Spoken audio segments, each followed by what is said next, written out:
Perfecto, muy bien. Aquí hace calor, como dicen algunos hermanos, ¿verdad? Cuando se suben aquí, hermano José, ¿verdad? Dice que sí, hermano José. ¿Verdad? Alguien dijo, ¿y para qué el púlpito sirve? Y dijo, bueno, es que el púlpito esconde las piernas cuando están temblando, ¿verdad? Así que, pues, como quiera, es una responsabilidad, hermanos, cuando estamos aquí, en este lugar. Bien, vamos en esta noche a estudiar un poquito el libro de Apocalipsis. Estamos con el tema de la gran tribulación. La gran tribulación se le conoce a este tiempo de los últimos 3 años y medio. La tribulación son 7 años, para que hagamos un repasito, un recordatorio, ¿verdad? Daniel nos hablaba de una profecía de 70 semanas y hemos estudiado cómo se han ido cumpliendo esas semanas y solamente queda una semana por cumplirse. Son semanas de 7 años, ¿verdad? Y esta semana que queda por cumplirse es la de la tribulación, la semana de la tribulación, que va a suceder después de que Cristo venga por su pueblo, por su iglesia en las nubes. Y en esta última semana de 7 años vamos a dividirla en dos partes de 3 años y medio. Y la segunda parte es la que se conoce como la gran tribulación, esos 3 años y medio, los últimos. Bien, hermanos, vamos a repasar un poquito también, porque en esta noche vamos a hablar de un arrebatamiento. A veces pensamos que solamente hay un arrebatamiento, pero no, hay varios arrebatamientos. Recordarán ustedes que el primer arrebatamiento fue cuando los santos que estaban en el paraíso. Recordamos que el Hades es una palabra griega, Seol es la palabra que se usa hebrea en el Antiguo Testamento.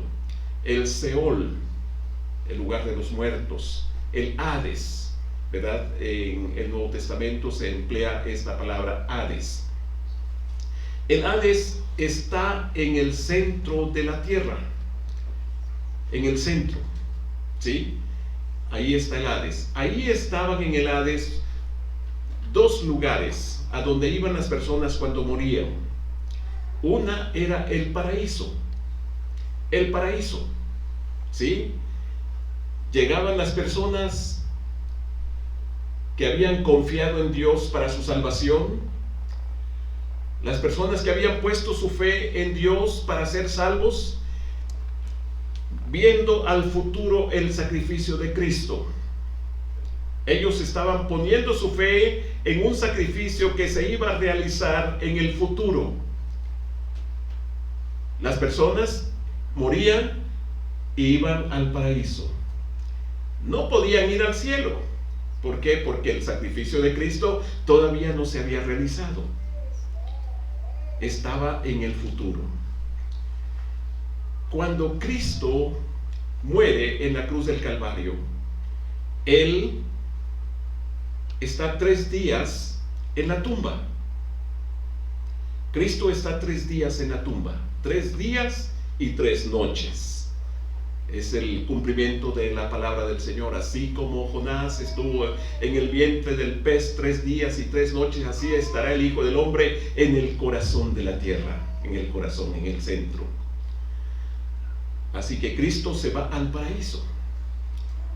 Esto es bonito, hermanos, porque si vemos las escenas cuando Cristo muere, de los discípulos tristes, acongojados, con dolor por la muerte de Cristo, ¿verdad? Pero Cristo está en el paraíso, Así que ya se imaginan ustedes la alegría ¿verdad? El alboroto, en fin, el regocijo de todos los que estaban en el paraíso, esperando que ocurriera la muerte de Cristo, pagando por los pecados. Pagando por los pecados. El libro de Hebreos es muy claro, hermanos, cuando nos dice que los judíos y el pueblo de Israel, cuando celebraban sus sacrificios, estos sacrificios no podían quitar los pecados. No podían. El único sacrificio que podía quitar los pecados era el de Cristo. Por eso cuando morían, las personas iban al paraíso. Aquí en la tierra no iban al cielo.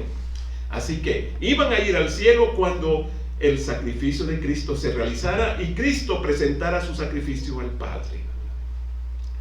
Así que cuando Cristo, hermanos, muere, va al paraíso. Decía hace un momento que, ¿verdad? Si nosotros pensamos de esa manera, hermanos, nos vamos a regocijar cuando un ser amado, un ser querido, se va de nosotros, se va de este mundo. ¿Por qué? Porque va al cielo. Va al cielo. Los discípulos estaban tristes, estaban llorosos, pero Cristo estaba vivo en el paraíso. Vivo en el paraíso. Y así que, hermanos, ahí en el paraíso, imagínense todos aquellos que habían muerto, comenzando desde Adán, Noé, Abraham, y muchos de ellos pudieron ver a aquel que murió en la cruz por sus pecados. Bien, y después de que Cristo, hermanos, regresa del paraíso, resucita. Al tercer día resucitó de los muertos, nuevamente se encontró con sus discípulos, ¿verdad? Y entonces Él va a llevar a todos aquellos que estaban en el paraíso. Sí, capítulo 16 del Evangelio de Lucas nos narra eso, ¿verdad? Todos esos que estaban en el paraíso ahora se los va a llevar al cielo.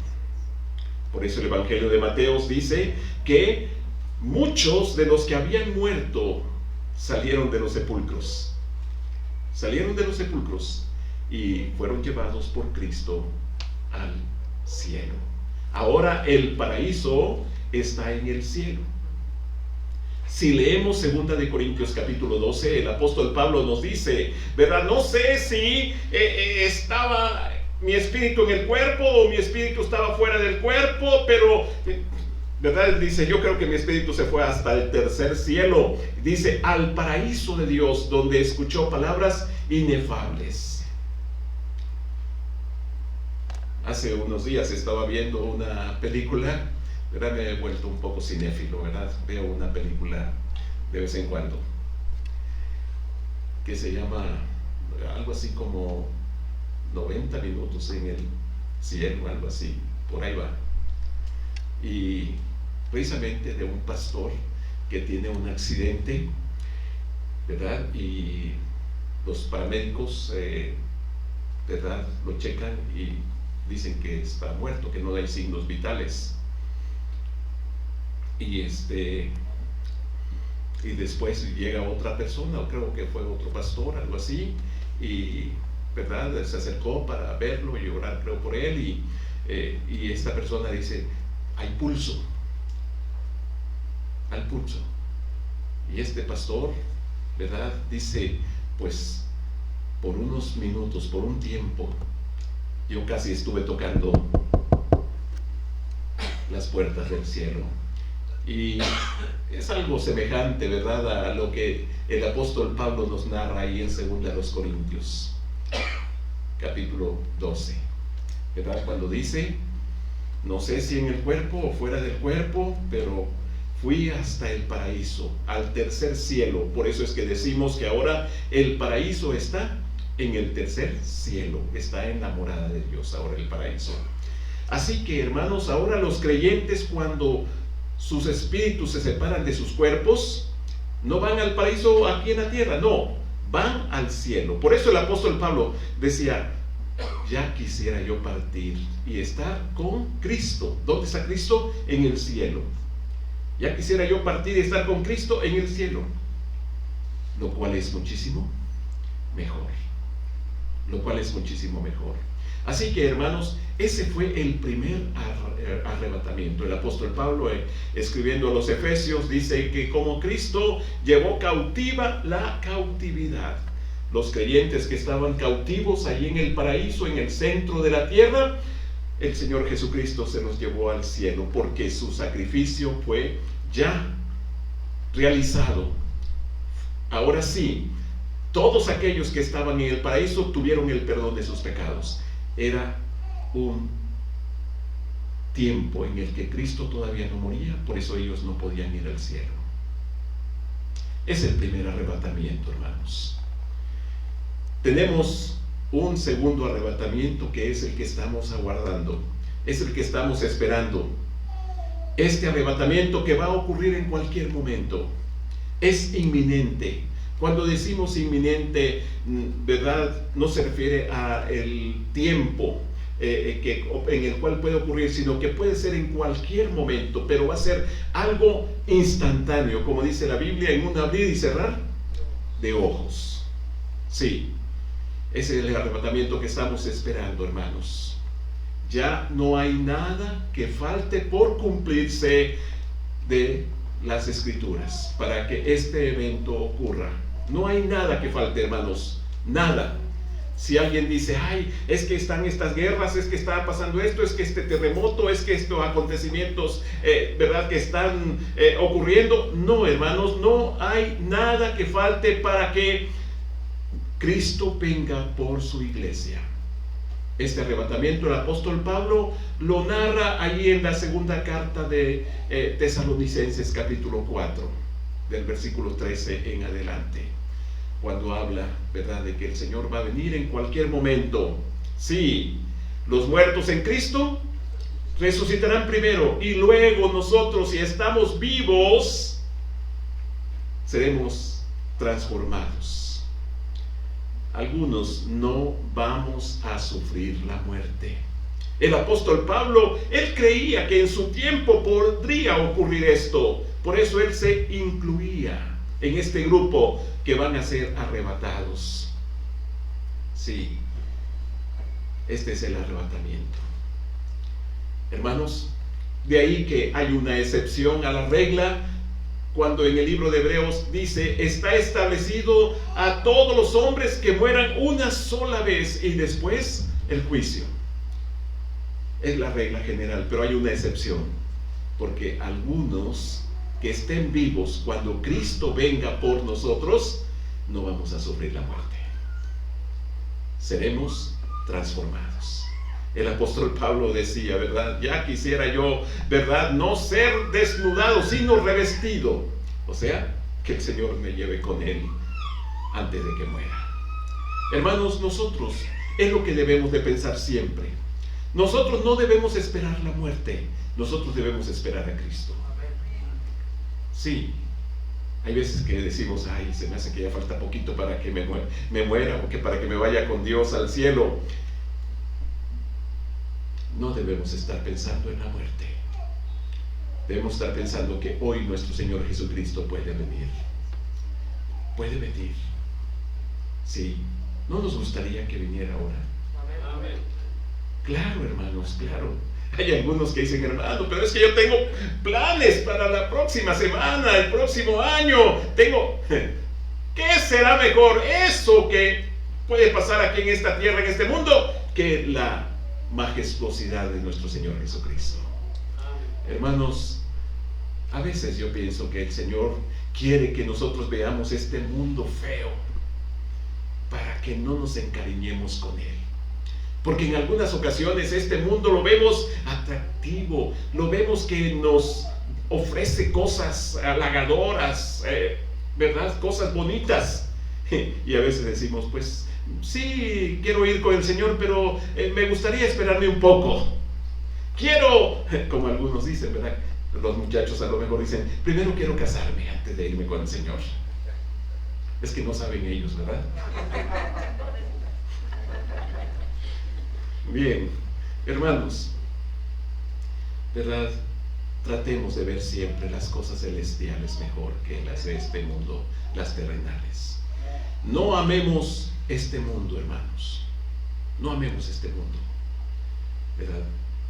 El Señor nos dice ahí en la primera carta de Juan capítulo 2 versículo 15, ¿verdad? Que no améis al mundo ni las cosas que están en el mundo. Disfrutemos de las cosas que tenemos, hermanos, pero siempre que nuestra mirada esté en las cosas de arriba, en las cosas celestiales, donde está Dios. Así que ese es el segundo arrebatamiento. Ese es el que estamos esperando nosotros. El tercer arrebatamiento va a ocurrir, hermanos, a la mitad de la tribulación, a los 3 años y medio aproximadamente. ¿Sí? Porque el Señor ha prometido librar de la hora de la prueba a aquellos que son fieles a Él, aquellos que, verdad, guardan su palabra, aquellos que obedecen a Dios. El Señor ha prometido librarlos de la aflicción, del tiempo de la prueba. Es el tiempo en que los 144,000, como hemos estudiado en días pasados, hermanos, esos 144,000 testigos de nuestro Señor Jesucristo, esos sí son los verdaderos testigos de Jehová. Y como hemos estudiado también, son vírgenes. Y el Señor va a poner un sello en ellos, en su frente. Y hemos hablado, hermanos, de cómo el diablo ha falsificado lo que Dios hace. Así como Dios va a poner su sello en ellos y en otras personas, el diablo también va a poner su sello en la frente o en la mano, pero es el sello de la bestia, el 666. Pero así como estos 144,000 y otros creyentes más van a ser arrebatados a la mitad de la tribulación. Ese es otro arrebatamiento. Y el último es el que brevemente lo estudiaremos hoy, allí en el capítulo 14 de Apocalipsis. Dice la Biblia, capítulo 14, verso 14.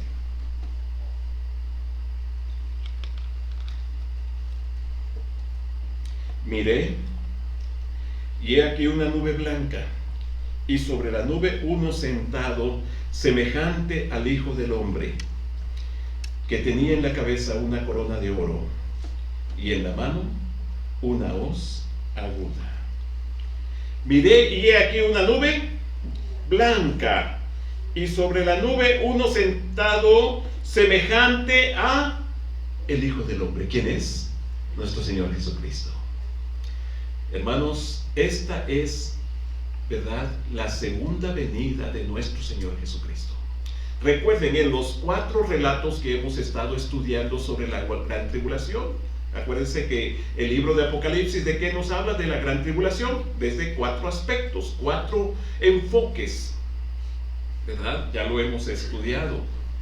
Así es, ¿verdad? Tenemos 7 trompetas, 7 sellos primero, 7 trompetas, 7 personajes, y por último vamos a estudiar 7 copas.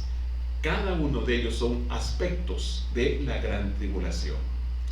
Bien, al final de la gran tribulación, hermanos, como hemos estudiado en cada uno de estos relatos, al final de cada relato se menciona siempre la segunda venida de nuestro Señor Jesucristo. La segunda venida de Cristo.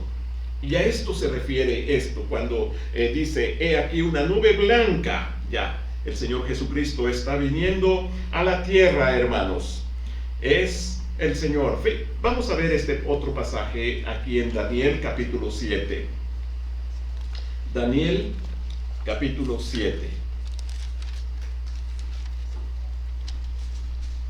Versículo 13.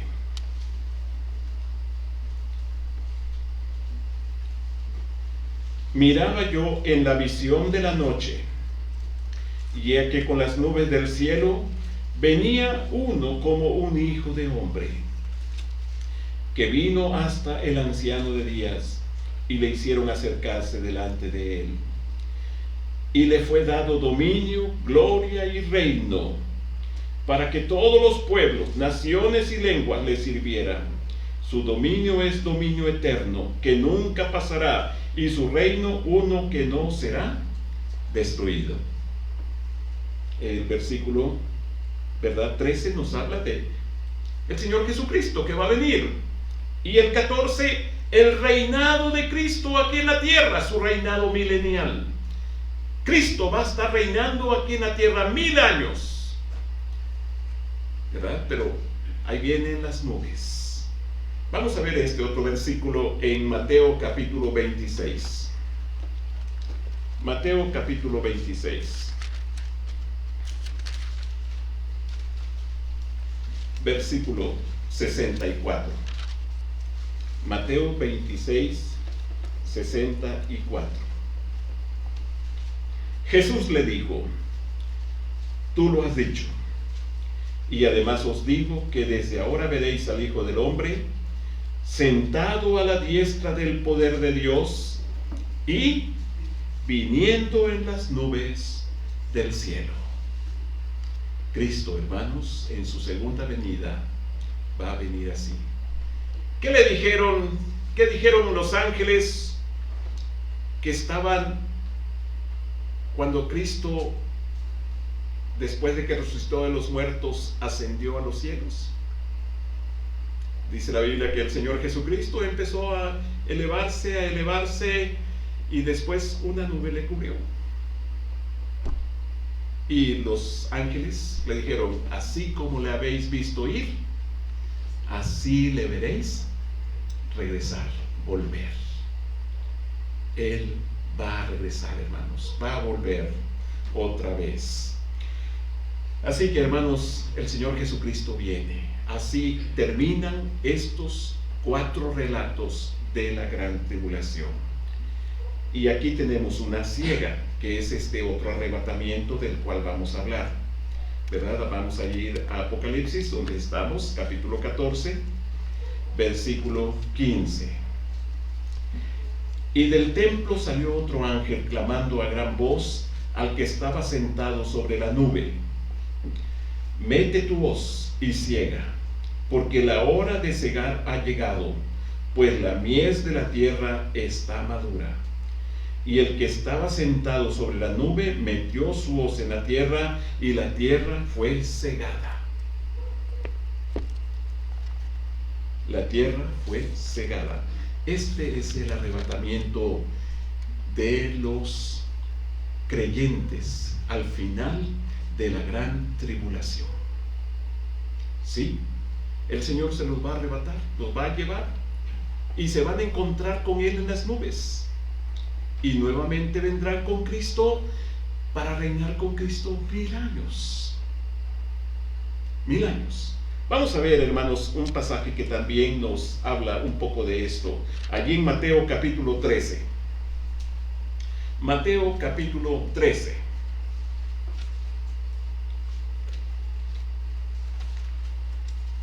Versículo 24. Mateo 13, 24. Recuerdan que Mateo nos habla de Cristo como el Rey. El mensaje en Mateo es: arrepentidos, porque el reino de los cielos se ha acercado.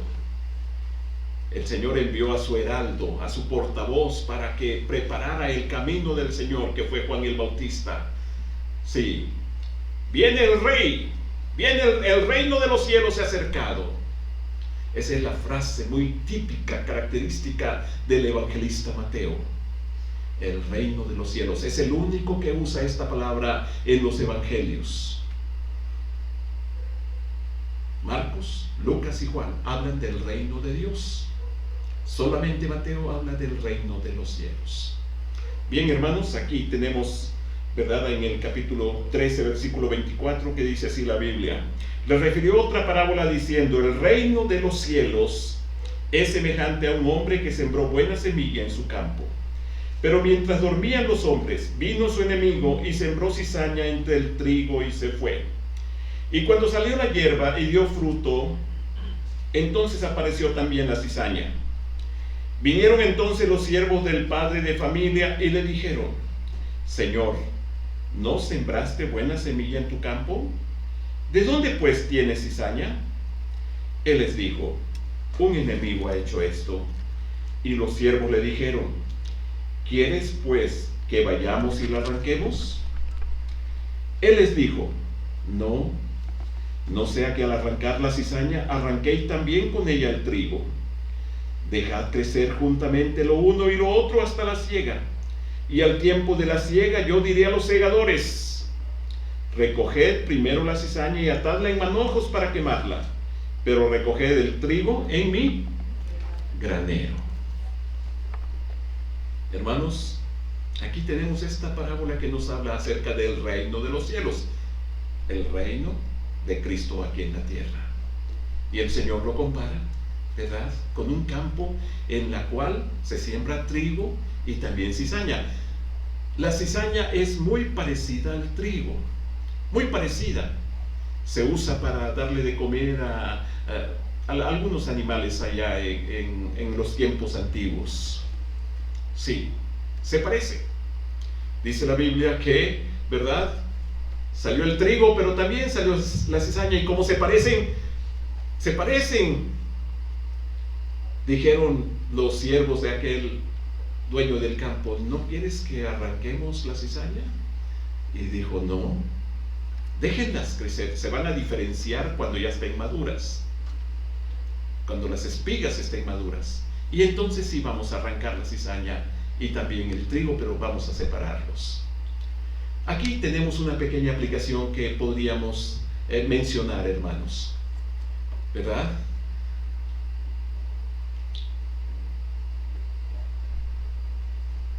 ¿Cómo podemos saber aquí en la iglesia, en la congregación, quién es trigo y quién es cizaña? No lo sabemos. Hay veces, hermanos, en que nosotros quisiéramos tener pura gente excelente aquí en la iglesia. Ay, este hermanito y esta hermanita, me dan ganas de arrancarlos.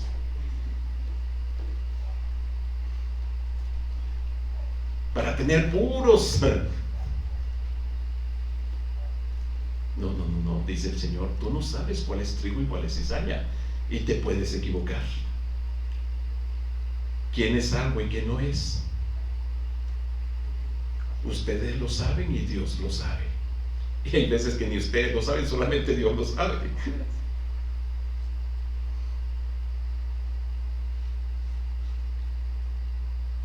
Sí, dice el Señor: déjenlos crecer juntos, ¿verdad? Pero ya cuando estén maduros, el trigo cuando está maduro, las espigas se llenan y se doblan. La cizaña no tiene mucho grano y permanece erguida, permanece vertical. También aquí tenemos una bonita aplicación, hermanos, de cómo el creyente, cuando está lleno de fruto, es humilde, se dobla. Y hay creyentes que están muy derechitos porque no hay mucho fruto.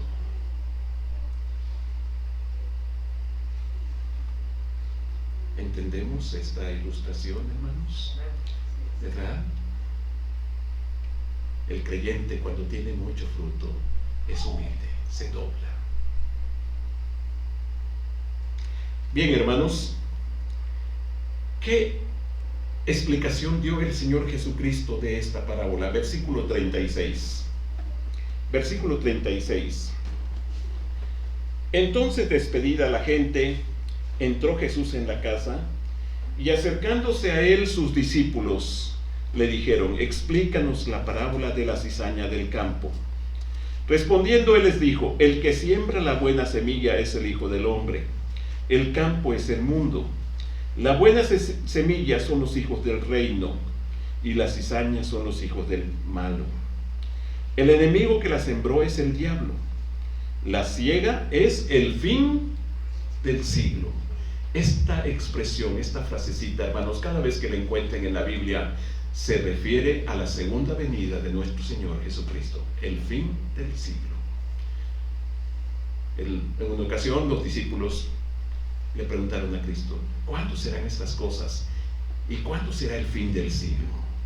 O sea, la segunda venida de nuestro Señor Jesucristo. Así que aquí dice, el enemigo que la sembró es el diablo, la siega es el fin del siglo y los segadores son los ángeles. De manera que como se arranca la cizaña y se quema en el fuego, así será en el fin de este siglo. Enviará el Hijo del Hombre a sus ángeles. La siega del trigo.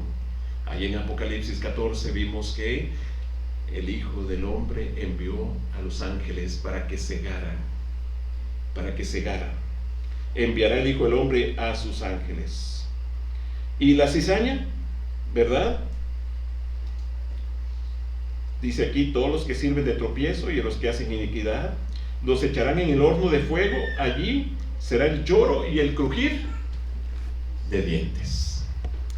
Regresando a Apocalipsis, hermanos, vemos cómo la siega es ese arrebatamiento que va a ocurrir, hermanos, cuando Cristo venga. El Señor va a levantar a ese remanente que guardó en el desierto. Perdón.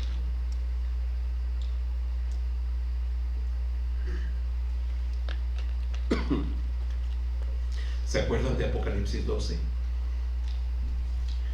La mujer que fue guardada en el desierto, que es el pueblo de Israel, allá por aquel rumbo de Edom. Allá hay una fortaleza, una ciudad esculpida en piedra que se llama Petra. El Señor sabe dónde, hermanos, va a guardar a su pueblo y lo va a sustentar como en el tiempo pasado, cuando Israel andaba en el desierto. Les va a dar el Señor pan, el maná. Sí, los va a sustentar durante este tiempo de la tribulación. Y muchos creyentes que estarán escondidos, y por eso el Señor, hermano, nos dice, ¿verdad?, de que el que esté en el campo no descienda, y el que esté en la azotea no baje a tomar algo. Salgan rápido. ¿Por qué? Porque el anticristo con todos sus aliados va a rodear la ciudad de Jerusalén. Los ejércitos de este mundo se van a confabular. Hay un espíritu de las ranas que vamos a hablar en las próximas veces, donde este espíritu, así como en los tiempos antiguos, va a poner de acuerdo a los ejércitos de las naciones para rodear a Israel. Y antes de que esto pase, el Señor levantará a los suyos. 2 estarán en el campo, 2 estarán muriendo, 2 estarán durmiendo. Uno será tomado y el otro será dejado. Este es el último arrebatamiento. Bien, hermanos, ¿verdad? Vamos a ver un pasaje.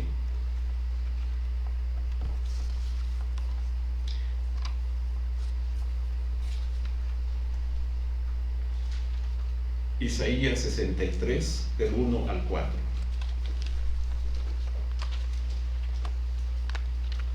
Isaías 63, del 1 al 4.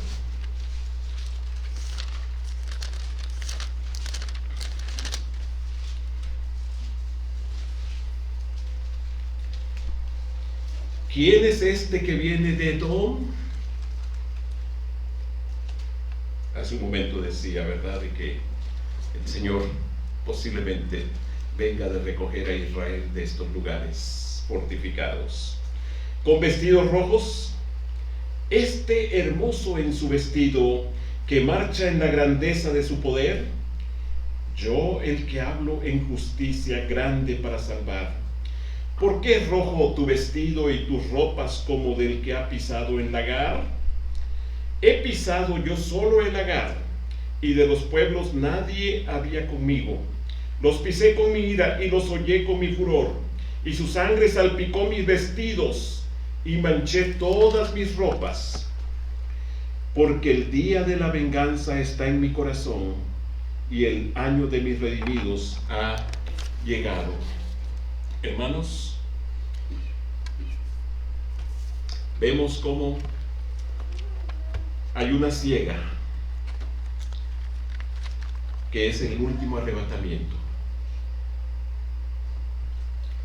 que estos creyentes se van a unir con los ejércitos celestiales que vienen con Cristo en las nubes y van a regresar para reinar con Cristo 1000 años. Y claro, la otra ciega, ya dijimos que este es el arrebatamiento que menciona la primera ciega. La otra ciega, vean, que es más o menos lo que dice Isaías, el versículo que leímos. Versículo 17 dice: salió otro ángel del templo que está en el cielo, teniendo también una hoz aguda. Y salió del altar otro ángel que tenía poder sobre el fuego. Y llamó a gran voz al que tenía la hoz aguda, diciendo: mete tu hoz aguda y vendimia los racimos de la tierra. Aquí es los racimos de la tierra, porque sus uvas están maduras. Y el ángel arrojó su hoz en la tierra y vendimió la viña de la tierra. No es la viña de Dios, es la viña de la tierra. Y echó las uvas en el gran lagar de la ira de Dios. Y fue pisado el lagar fuera de la ciudad, y del lagar salió sangre hasta los frenos de los caballos por 1600 estadios. Cristo va a venir y va a destruir a esos ejércitos de las naciones que están reunidos en el valle de Josafat, el valle de Megiddo, y también se le llama el Armagedón. ¿Cuál es el Armagedón, hermanos? Es la destrucción que Cristo va a hacer de esta multitudinaria gente reunida allí. La sangre va a salpicar, como leímos en Isaías, los vestidos rojos de la destrucción que el Señor Jesucristo va a hacer aquí en la tierra. Esa es la ciega de los impíos, de los injustos. Bien, hermanos,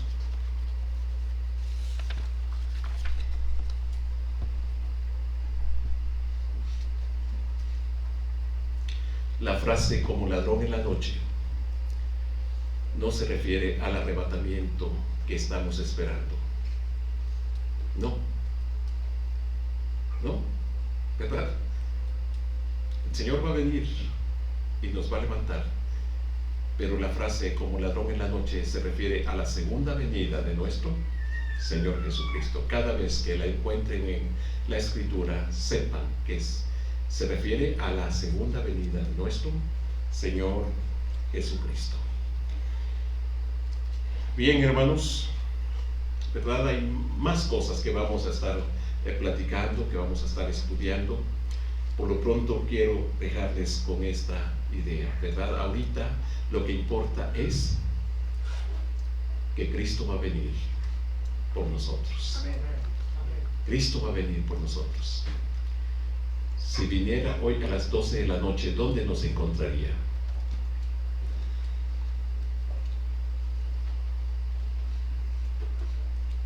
Dormidos, hermanos. ¿Por qué piensan tanto en contestar? Uno que otro desvelado que se pone a ver la tele.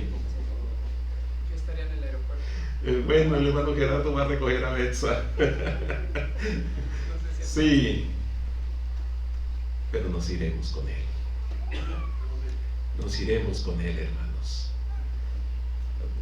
Va a ser una cosa hermosísima y una catástrofe aquí en la tierra. Va a ser algo increíble, hermanos. Imagínense cuántos creyentes estarán manejando en ese momento, y esos vehículos se van a quedar sin conductor. Es posible que algunos pilotos sean creyentes, y a lo mejor no son los dos, sino el copiloto va a tener que agarrar el control de la nave. Va a ser una cosa terrible lo que va a pasar aquí en la tierra. Y el anticristo